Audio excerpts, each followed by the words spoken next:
Assalamualaikum warahmatullahi wabarakatuh. Perkenalkan, saya Sandra Rahmawati dengan NIM 23113553 adalah mahasiswa PPG Prajabatan Universitas Sanata Dharma gelombang 1 tahun 2024. Di sini saya akan menjelaskan mengenai merancang perangkat pembelajaran pada mata kuliah pemahaman peserta didik dan pembelajarannya yang disesuaikan pada karakteristik peserta didik.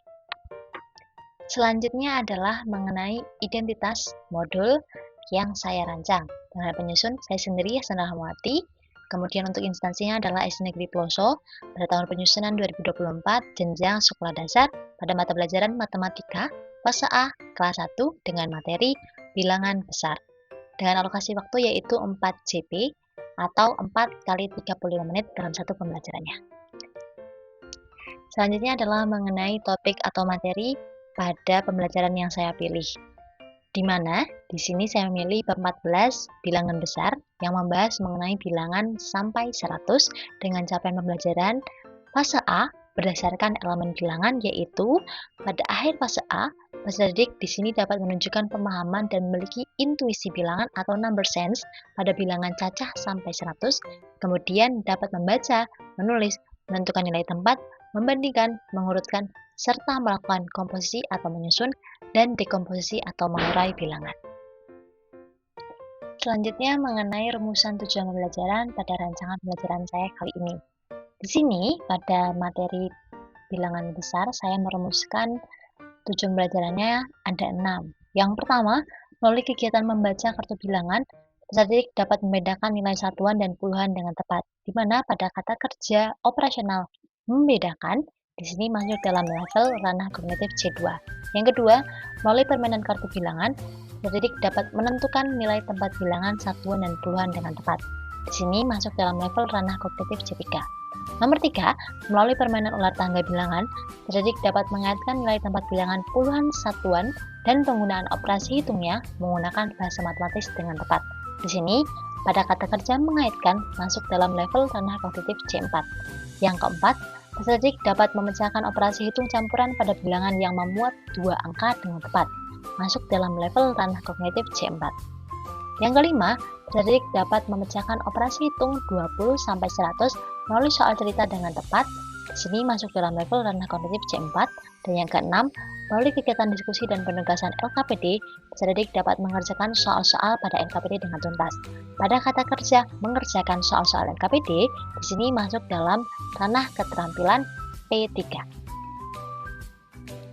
Selanjutnya mengenai pemilihan asesmen yang saya gunakan, di mana pada proses perangkat pembelajaran saya mengenai bilangan besar kali ini, saya merumuskan asesmen awal, kemudian asesmen formatif, dan asesmen sumatif.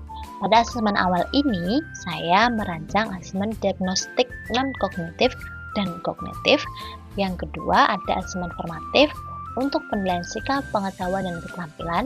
Pada sikap, di sini ada lembar observasi oleh guru, di mana sikap siswa yang diobservasi berdasarkan profil pelajar Pancasila, yaitu ada bernalar kritis, kemudian bergotong royong, dan mandiri. Selanjutnya ada penilaian pengetahuan. Di sini pada penilaian pengetahuan ada tes formatif, di mana mencakup LKPD dan soal isian singkat. Ketiga ada penilaian keterampilan, yaitu unjuk kerja LKPD, yang juga ada rubrik penilaian keterampilan pada proses unjuk kerja yang dilakukan oleh siswa. Untuk asesmen sumatif yang saya gunakan adalah bentuk tesnya, yaitu pilihan ganda dan isian.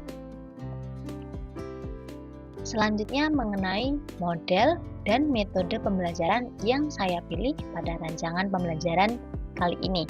Untuk pendekatannya ada scientific TPACK, kemudian modelnya ada problem based learning dengan 5 sintak. Metodenya ada tanya jawab, diskusi, games kelompok, pengamatan, dan penugasan dengan mode luring atau tatap muka. Pada pendekatan model dan metode pembelajaran dalam modul ini melibatkan peserta didik yang aktif dalam kegiatan pembelajaran atau pembelajaran berpusat pada siswa. Selanjutnya adalah pemilihan media pembelajaran, di mana pemilihan media pembelajaran yang saya pilih adalah media yang menarik dan interaktif bagi peserta didik. Di sini saya memilih 6 media pembelajaran yang bisa membantu saya selama proses pembelajaran, juga memotivasi peserta didik untuk mengikuti pembelajaran bilangan besar sampai 100. Pertama, ada video pembelajaran. Video pembelajaran ini bersumber dari YouTube, kemudian ada juga yang saya buat sendiri untuk membantu pemahaman peserta didik pada soal cerita untuk gaya belajar audiovisual. Yang kedua ada PowerPoint interaktif. Di sini membantu saya untuk menyampaikan materi-materi ajar yang digunakan pada pembelajaran bilangan besar. Yang ketiga ada kartu bilangan. Di sini bisa membantu siswa untuk bermain bersama kelompoknya menentukan nilai angka bilangan. Yang keempat adalah nilai tempat bilangan. Di sini saya gunakan media nilai tempat bilangan untuk membantu pemahaman siswa mengenai nilai tempat bilangan ratusan, puluhan, dan satuan. Yang kelima ada ular tangga bilangan. Di sini bisa membantu siswa sambil bermain dan mengaitkan bagaimana nilai angka bilangan itu pada operasi hitung yang ada pada perintah berdasarkan permainan ular tangga bilangan tersebut. Yang keenam ada LKPD. Selanjutnya pada rumusan kegiatan langkah pembelajaran yang saya rancang. Pada langkah kegiatan pembelajaran ini dilakukan dengan penyesuaian sintaks problem-based learning dalam menjadikan siswa ini sebagai pusat dari proses pembelajaran. Di sini saya merancang kegiatan awal selama 10 menit yang mencakup pembukaan, doa, salam, kemudian persepsi guru yang dilakukan dengan pertanyaan observasi, yaitu apa itu bilangan besar, kemudian guru mengajak siswa untuk bernyanyi mengenai nilai tempat bilangan. Yang selanjutnya ada kegiatan inti. Di sini saya mengalokasikan waktu kegiatan inti selama 120 menit. Terbagi menjadi 5 sintaks pada sintaks PBL. Yang pertama ada orientasi peserta didik pada masalah, kemudian ada mengorganisasikan peserta didik untuk belajar. Selanjutnya, pada langkah pembelajaran sintaks mengorganisasikan peserta didik untuk belajar, di sini terdapat pembelajaran berdiferensiasi yang saya rancang, di mana pada modul ajar ini pembelajaran berdiferensiasi mencakup diferensiasi proses dan diferensiasi konten. Untuk diferensiasi proses sendiri ada pada poin 5, yaitu peserta didik dapat mengeksplorasikan materi pembelajaran melalui media yang disiapkan oleh guru. Di sini guru membantu pemahaman peserta didik dengan media pembelajaran. Ada 3 untuk membantu gaya belajar visual, kemudian kinestetik, dan audiovisual. Untuk media pertama adalah gambar kartu bilangan yang membantu gaya belajar peserta didik, yaitu visual, di mana peserta didik membaca dan juga menentukan gambar bilangan untuk menentukan nilai tempat puluhan dan satuan. Yang kedua, media yang kedua adalah permainan ular tangga. Di sini membantu gaya belajar siswa yang kinestetik. Di sini peserta didik melakukan permainan ular tangga bilangan 1 sampai 100 untuk mengaitkannya juga pada operasi hitung, puluhan, dan satuan serta penggunaan operasi hitungnya. Kemudian media yang ketiga adalah video soal cerita. Di sini bisa membantu gaya belajar peserta didik yang mempunyai gaya belajar audiovisual, di mana peserta didik dapat menyimak dan mengerjakan soal cerita mengenai operasi hitung bilangan besar.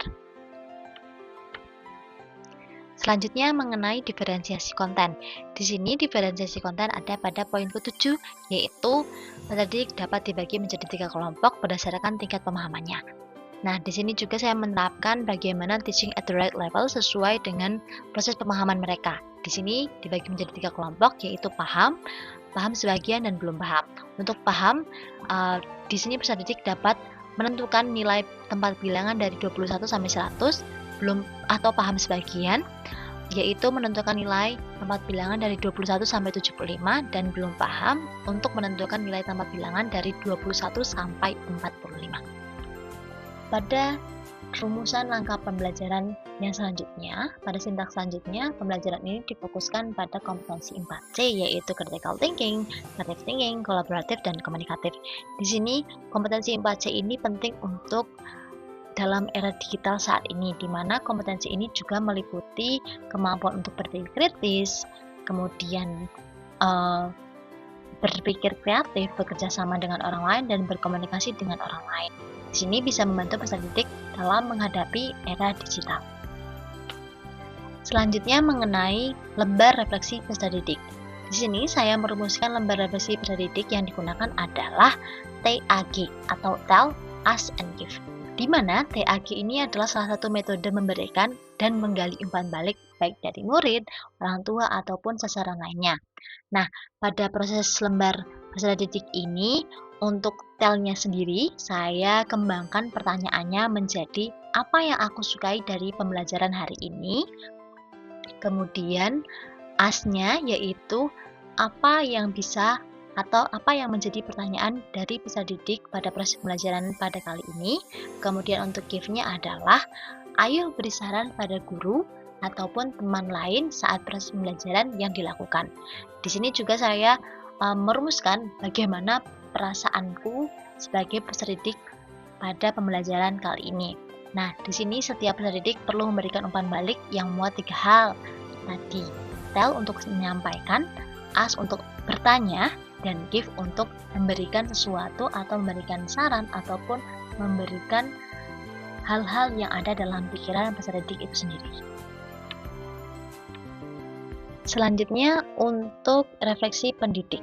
Di sini saya merumuskan ada 8 pertanyaan refleksi pendidik sebagai bahan evaluasi sebagai guru, juga bagaimana evaluasi ini dapat memperbaiki rancangan kegiatan ataupun proses pembelajaran selanjutnya.